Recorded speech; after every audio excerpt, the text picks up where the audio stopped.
সকালে ঘুম থেকে ওঠার পরে দেখি অনেক বৃষ্টি হচ্ছে। বৃষ্টির দিনে সকালে আজকে কী করলাম, তার পাশাপাশি দুপুরে কী রান্নাবান্না করলাম এবং সন্ধ্যার সময় কী নাস্তা বানিয়েছিলাম, তার একটি ভিডিও নিয়ে চলে আসলাম। আমার ভিডিওটি যদি ভালো লেগে থাকে আমার পেজে একটা লাইক, একটা ফলো দিয়ে রাখবেন। হ্যালো এভরিওয়ান, আসসালামু আলাইকুম। আশা করছি আপনারা সবাই ভালো আছেন। আলহামদুলিল্লাহ, আমরা অনেক ভালো আছি। ঘুম থেকে ওঠার পরে দেখি অনেক বৃষ্টি হচ্ছে, কিন্তু বৃষ্টিটা কিন্তু সকাল পর্যন্ত ছিল, দুপুরে কিন্তু আবার রোদ উঠে গিয়েছিল। দুপুর বলতে 11টা সাড়ে 11টার দিকে অনেক সুন্দর রোদ উঠেছিল। তারপর মা এখানে মার মুরগির বাচ্চাগুলোকে কিছু খাবার দিয়েছিল, ওদেরকে চাল আর ভুট্টা দেওয়া হয় খাওয়ার জন্য। ওরা তো অনেক সুন্দর করে খেয়ে নিচ্ছিল, আর ওদিকে তো অনবরত বৃষ্টি পড়ছেই। বৃষ্টির জন্য আজ আমাদের ঝোপের কাজটা বন্ধ ছিল, তার জন্য সকাল সকাল রান্নাবান্নাও বন্ধ ছিল। তারপর সব আজ শুধু একটি মাছের তরকারি রান্না করা হয়েছে, তার পাশাপাশি গতকালকে কিছু তরকারি ছিল সেইগুলো দিয়ে আজ চালিয়ে দেওয়া হবে। কারণ বৃষ্টির সময় কিন্তু রান্নাবান্না করতে ইচ্ছে করে না, শুধু মন চায় ঘরের ভিতরে বসে থাকি বা টিভি দেখি, এইসব করতে কিন্তু মন চায়। কিন্তু কিছুক্ষণ পরে কিন্তু বৃষ্টিটা থেমে গিয়েছিল। মা তো ওদিকে তরকারি আর ভাত রান্না করে নিয়েছে সারাদিনের জন্য। তারপর আমি ভাবলাম কিছু জামা কাপড় ছিল, সেই জামা কাপড়গুলো ভিজিয়ে নিই, রোদ যেহেতু উঠেছে জামা কাপড়গুলো ধুয়ে দিব তার জন্য। তারপর আমি একটি বালতিতে কিছু পরিমাণ পানি নিলাম, তারপর গুঁড়া সাবান দিয়ে ভালোভাবে গুলিয়ে নিয়েছি। এখন জামা কাপড়গুলো দিয়ে দিলাম। আজ অনেকগুলো জামা কাপড়ই ধুতে হবে, কারণ জামা কাপড়গুলো অনেক ময়লা হয়েছিল। তাসপিলের, আবিদের এবং আমার সব কিছু জামা কাপড়ই আমি ঠান্ডা এবং গরম পানি দিয়ে ভালোভাবে মিশিয়ে গুঁড়া সাবান দিয়ে জামা কাপড়গুলো সুন্দরভাবে ভিজিয়ে রেখে দিয়েছি, কিছুক্ষণ ভিজিয়ে রাখবো। তারপর কিছুক্ষণ ভিজিয়ে নেওয়ার পর আমি কিছু হালকা পাতলা নাস্তা করে নিয়েছি। তার পাশাপাশি তাসপিল আবিদের টিচার এসেছে, ওদেরকেও হালকা পাতলা নাস্তা করিয়ে ওদেরকে পড়তে বসিয়ে দিয়েছি। তারপর আমি কলপারে জামা কাপড়গুলো সুন্দরভাবে ধুয়ে নিলাম। আর ওদিকে তো অনেক সুন্দর রোদ উঠেছে, রোদ ওঠার কারণে কিন্তু জামা কাপড়গুলো ভিজিয়েছিলাম। তারপর আমি জামা কাপড়গুলো ধুয়ে রোদে শুকাতে দিয়ে দিলাম। দেখুন আজ অনেকগুলো জামা কাপড় ধুয়েছিলাম। জামা কাপড়গুলো ধুতে ধুতে তো আমি অরানি হয়ে গিয়েছিলাম, মানে অনেক গরম লাগছিল। সকালে কিন্তু ঠান্ডা লেগেছে আর এখন গরম লাগছে রোদ ওঠার কারণে। তারপর জামা কাপড়গুলো রোদে দেওয়ার পর দেখুন আকাশটা দেখতে কত সুন্দর দেখাচ্ছে, মাশাআল্লাহ। রোদ ওঠার কারণে আকাশটা অনেক সুন্দর দেখাচ্ছে, আর চারদিকে শুধু পাখিরা উড়ছিল, অনেক ভালো লাগছিল আকাশটা দেখতে। আকাশটা কিন্তু অনেক সুন্দর ছিল। জামা কাপড়গুলো রোদে শুকাতে দিয়ে তারপর আমি একটু ভিডিও করে নিলাম আকাশটা। তারপর তাসপিলের গাছগুলোকে একটু দেখছিলাম। তাসপিলের গাছগুলো মাশাআল্লাহ অনেক বেশি বড় হয়েছে, আর একটি গাছে কিন্তু একটি ফুল হয়েছে মাশাআল্লাহ। ফুলটা দেখতে কিন্তু অনেক সুন্দর দেখাচ্ছে। ওর কিন্তু আরও অনেক গাছ ছিল, এগুলো গাছগুলো নষ্ট হয়ে গেছে। অনেক বড় ছিল ওই গাছটা, ফুলও এসেছিল মাশাআল্লাহ অনেকগুলো করে, কিন্তু গাছটা নষ্ট হয়ে গেছে। তারপর আবারও নতুন করে গাছ লাগিয়েছিল, সাথে গাঁদা ফুলের গাছ লাগিয়েছে, আরও অনেক ধরনের ফুলের গাছ লাগিয়েছে।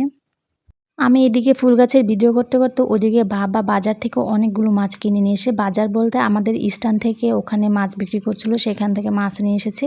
এগুলো কিন্তু একদম তাজা নদীর মাছ ছিল, সাথে সাথে নদী থেকে ধরে এনে বাজারে বিক্রি করছিল। বাবা তো সাথে সাথে কিনে নিয়ে চলে এসেছে। মাছগুলো কিন্তু একদম ফ্রেশ ছিল। সাথে সাথে দাদি আর আমি মিলে মাছগুলোকে সুন্দরভাবে কেটে কুটে ধুয়ে নিয়েছি।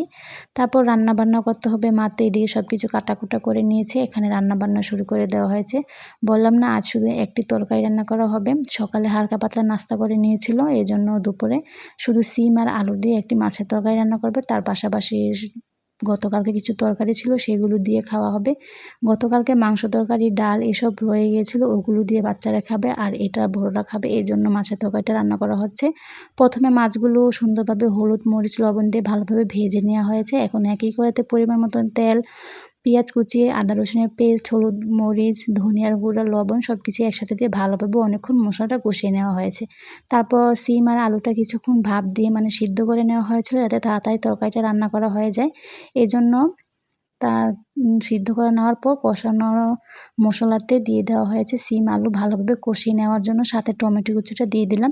এখানে আর আমি পানি ব্যবহার করিনি, যে পানিটা ছিল সেই পানিটা দিয়ে তরকারিটা ভালোভাবে কষানো হয়ে গেছে। দেখুন কষানোর পর কিন্তু অনেক সুন্দর দেখা যাচ্ছিল, আর টমেটোটা কিন্তু সুন্দরভাবে সিদ্ধ হয়ে গেছে। সব কিছু ভালোভাবে কষানো হয়ে গেলে তারপর আমি এখানে পরিমাণ মতন করে ঝোল দিয়ে দিলাম।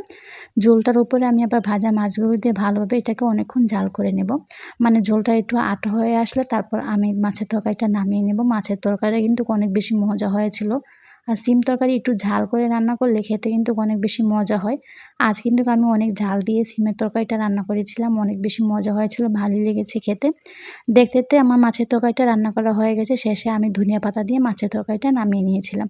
এর পাশাপাশি ভাত, অন্যান্য কিছু রান্না করা হয়েছিল।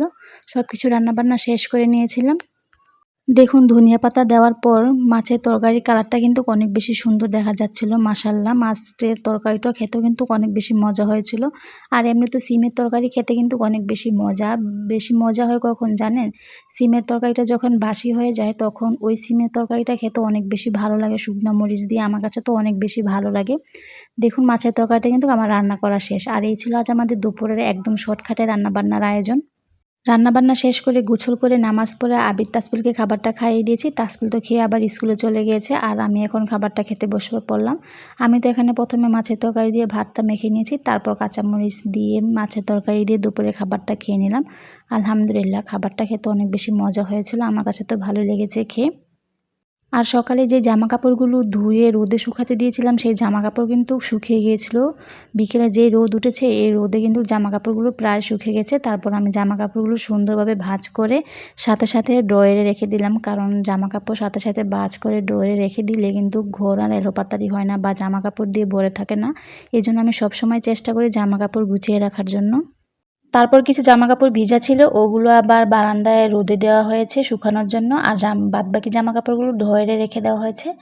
এখন তাসফির আবিদের জন্য ফ্রোজেন কিছু খাবার ভেজে দিব। এগুলো ছিল মিটবল। মিটবল তো ওরা খেতে অনেক বেশি পছন্দ করে, এক প্যাকেটই ছিল। তার জন্য ভাবলাম সবটাই ভেজে দিব। সবটা ভাজলেও ওদের হবে না, ওদের যদি যতই মিটবল ভেজে দিই তাও ওদের আরও দরকার হয়। ওরা তো দুনো ভাই বোন এই মিটবল নিয়ে ঝগড়াই লেগে যায়। আমি কিন্তু দুজনকে সমানভাবে ভাগ করে দিই, কিন্তু এ বলে ওকে বেশি দিয়েছি, এ বলে ওকে বেশি দিয়েছি, তারপরও ওরা ঝগড়া লেগে যায়। এত পছন্দ করে এই মিটবলগুলো খেতে, সাথে সসেসও খেতে অনেক বেশি পছন্দ করে। ভাবলাম আজ শুধু মিটবলটা ভেজে দিই, অন্য আরেকদিন সসেসগুলো ভেজে দেব। এই জন্য আমি কড়াইতে পরিমাণ মতন তেল দিলাম, হালকা অল্প পরিমাণ তেল দিয়েছি, এগুলো বেশি তেল দিয়ে ভাজা হয় না। আর সাথে লবণ বা মরিচে পাখি এগুলো কিছু দেওয়া দরকার নেই, শুধু এভাবে গরম তেলে একটু লাল লাল করে ভেজে নিলে হয়ে যায়।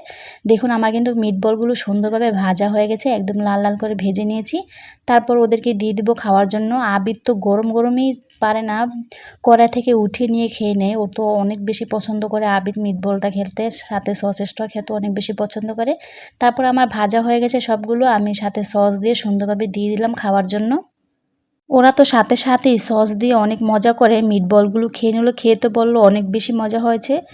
আর এই ছিল আজ আমাদের সারাদিনের একটি ফুল ভিডিও। আমার ভিডিওটি যদি ভালো লেগে থাকে আমাদের সাথেই থাকবেন, লাইক ফলো সাবস্ক্রাইব করে তানজিন আক্তার ব্লগের পাশেই থাকবেন। সবাইকে অনেক বেশি ধন্যবাদ।